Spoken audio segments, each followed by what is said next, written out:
के हिंदी देखेंगे। Chapter number 2 है। कहानी का नाम है उसने कहा था। यह एक कहानी है जो कि चंद्रधर शर्मा गुलेरी के द्वारा लिखा गया है।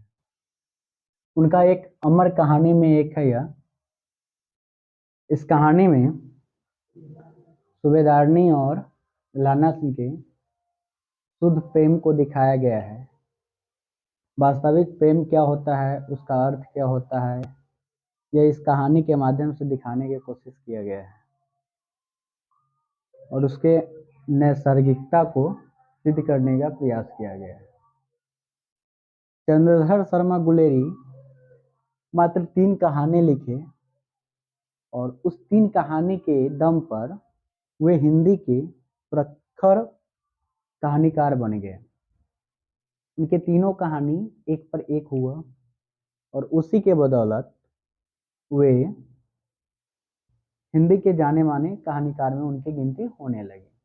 तो सबसे पहले हम देखते हैं कि उनका परिचय क्या था और एग्जाम पॉइंट ऑफ व्यू से ये बहुत ही इम्पोर्टेंट पार्ट्स होता है। इससे बहुत सारे ऑब्जेक्टिव पूछा जाता है एग्जाम में।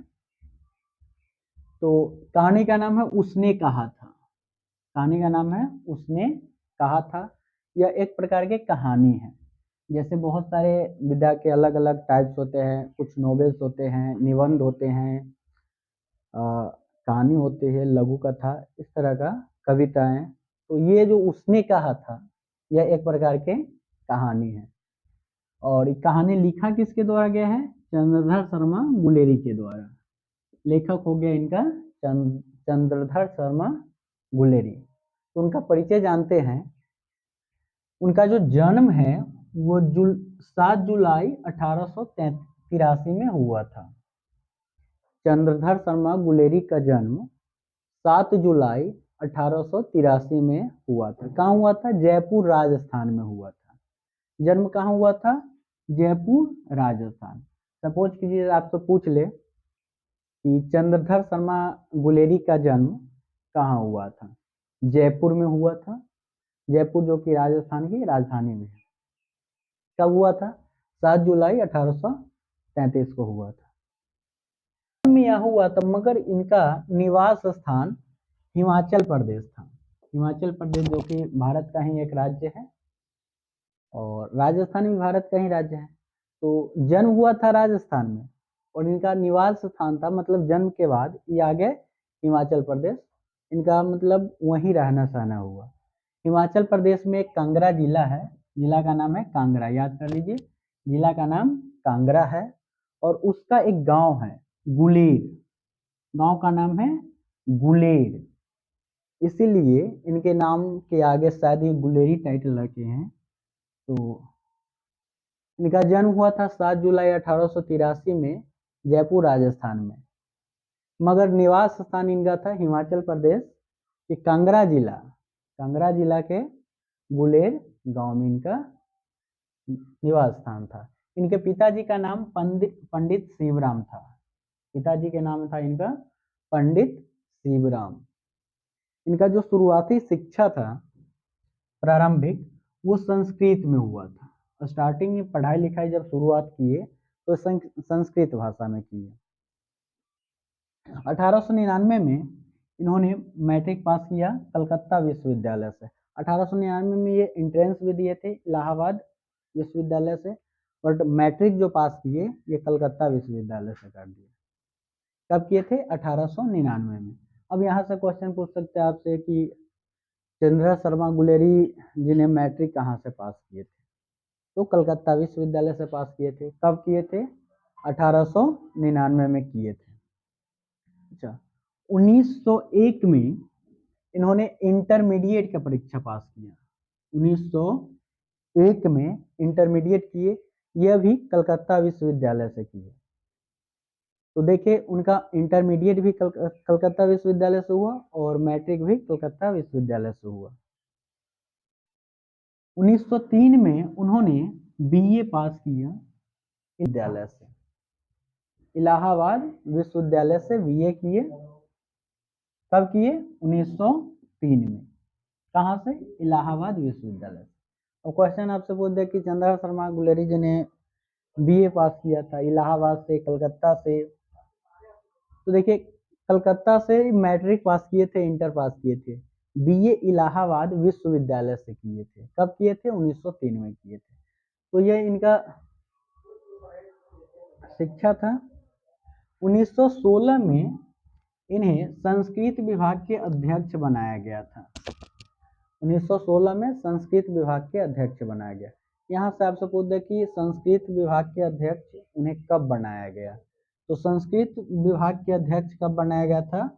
1916 में बनाया गया था। वैसे ही संस्कृत के बहुत जाने माने विद्वान थे, और हिंदी में ये कहानी को लिखना पसंद के, हिंदी में कहानी लिखा, और वहीं से इनका पहचान हुआ।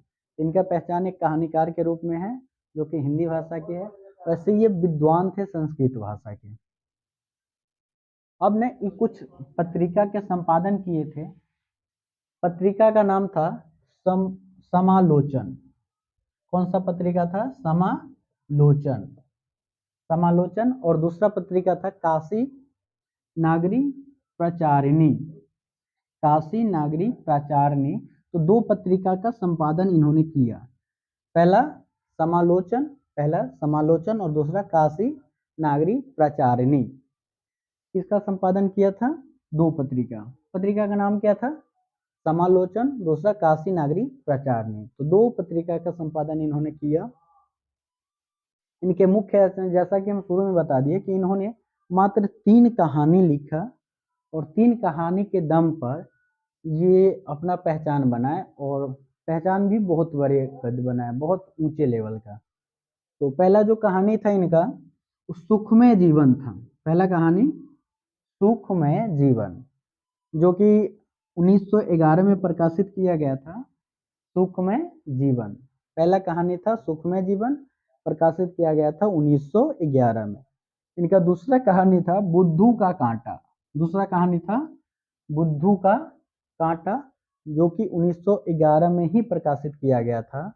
और इनका तीसरा कहानी था उसने कहा था। तीसरा कहानी था उसने कहा था, जो कि 1915 में प्रकाशित किया गया।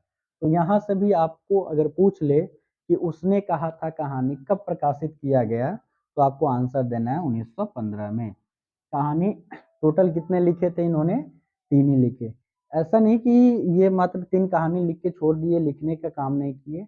बहुत सारे लिखे, नोट्स, आर्टिकल्स, बहुत सारे आर्टिकल्स लिखे, बट वो निबंध टाइप के थे। कहानी इनका 3 ही है, और ये तीनों अमर कहानी है। हिंदी क्षेत्र में, हिंदी की दुनिया में महान कहानी, बहुत बड़ा कहानी। तो यहाँ प्रस्तुत है उसने कहा था। उसने कहा था कि सारांश अभी हम देखेंगे क्या है। इतना पॉपुलर कहानी हुआ कि प्रसिद्ध फिल्मकार बिमल राय, प्रसिद्ध फिल्मकार जिनका नाम था बिमल राय, इन्होंने इस कहानी के ऊपर फिल्म बना दिया। अब चाहे तो देख सकते हैं, यूट्यूब पे पड़ा होगा, तो फिल्म देख सकते हैं। उसने कहा था, अच्छे तरह से समझ आ जाएगा कहानी किस तरह से है। अब थोड़ा बहुत इसमें मॉडिफाइड किया होगा का इंटरेस्टिंग बनाने के लिए। तो आपसे यहाँ से भी एक नंबर पूछ ले कि उसने कहा था, जो इनका है, उन पे फिल्म बनाने वाले फिल्मकार का नाम क्या है? तो उनका नाम था बिमल राय। कहानी का बहुत सारे नाट्य के रूप में रूपांतरण किया गया है, नाटक के रूप में प्रस्तुत किया गया है लोगों के सामने। यह कहानी एक अमर रचना है, जो हिंदी के विकास में मील का पत्थर साबित होता है।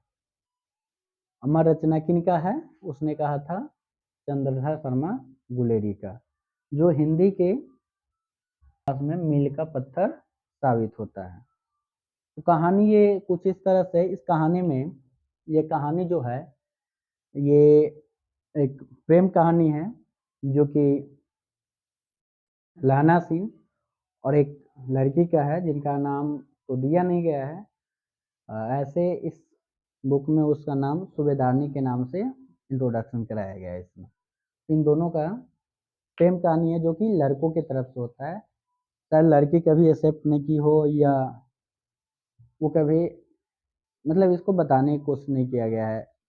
जहाँ तक कहानी की बात है तो कहानी में ये बताया गया है कि लड़का उससे बहुत ज़्यादा प्रेम करते थे और उसके एक बात के लिए वो सब कुछ न्यौछावर कर दिए, अपना जीवन तक उसके ऊपर कर दिए। तो एक सच्चा प्रेम कहानी यहाँ प्रस्तुत है इसमें।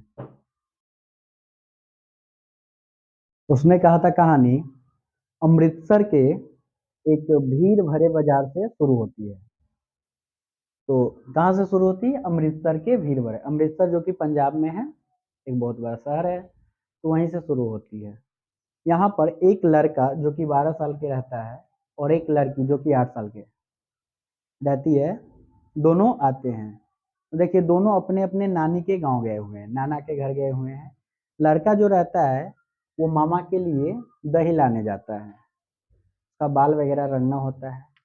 उसी समय लड़की घर के लिए सब्जी या बड़ी लाने जाती है।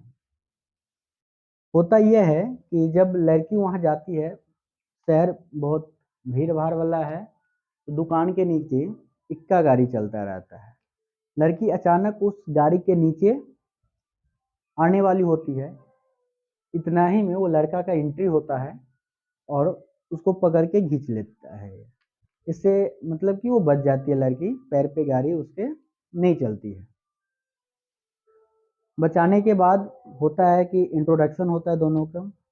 जब होता है कि हाँ भाई हम यहाँ अपने नानी के गांव आए हुए हैं, घर के लिए कुछ लाने आए थे। लड़का भी कहता है कि हम भी नानी के गांव आए हुए हैं, मामा के लिए कुछ लाने आए थे। तो दोनों में बातचीत